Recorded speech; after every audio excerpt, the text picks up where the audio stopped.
Sir मेरा एक doubt है, तो जो सेंट्रीपिटल फोर्स है वो रियल फोर्स है या नहीं, और इसको हम फ्री बॉडी डायग्राम में क्यों नहीं बनाते? राहुल, तुमने अच्छा सवाल पूछा है। असल बात, ये जो mv²/r है वो एक रियल फोर्स नहीं है, बल्कि ये फोर्स की वैल्यू है। फॉर एग्जाम्पल, अगर हमारे पास एक ब्लॉक हो और हम उसमें एक F फोर्स लगाएं और फ्रिक्शन F हो और let F is greater than small f, तो आपकी इक्वेशन क्या होती है? F minus F equals to m into a. यहां पर ये फोर्स नहीं है, this is the value of force. ठीक, आप इस फोर्स को एफवीडी में नहीं दिखाते, never shown in FBD, right. अब सर्कुलर केस के मोशन में क्या होगा? सर्कुलर मोशन में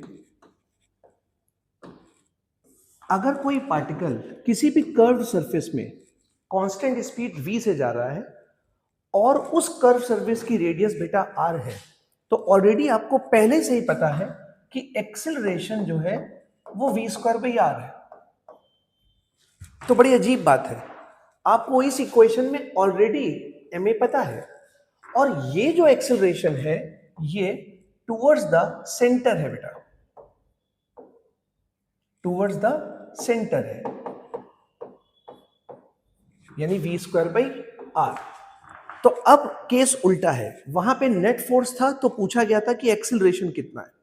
यहां एक्सेलरेशन ऑलरेडी पता है, यानी कि राइट हैंड साइड पहले से पता है, तो हम इस बात का सर्च करते हैं कि क्या हमारे पास इस एक्सेलरेशन के लिए सफिशिएंट फोर्स है।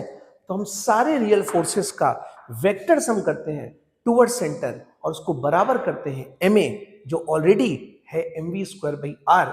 इसलिए mv²/r का वही रोल है जो ma का रोल है, इसलिए हम इसको कभी भी एफवीडी में शो नहीं करते हैं, और ये कोई भी रियल फोर्स नहीं है।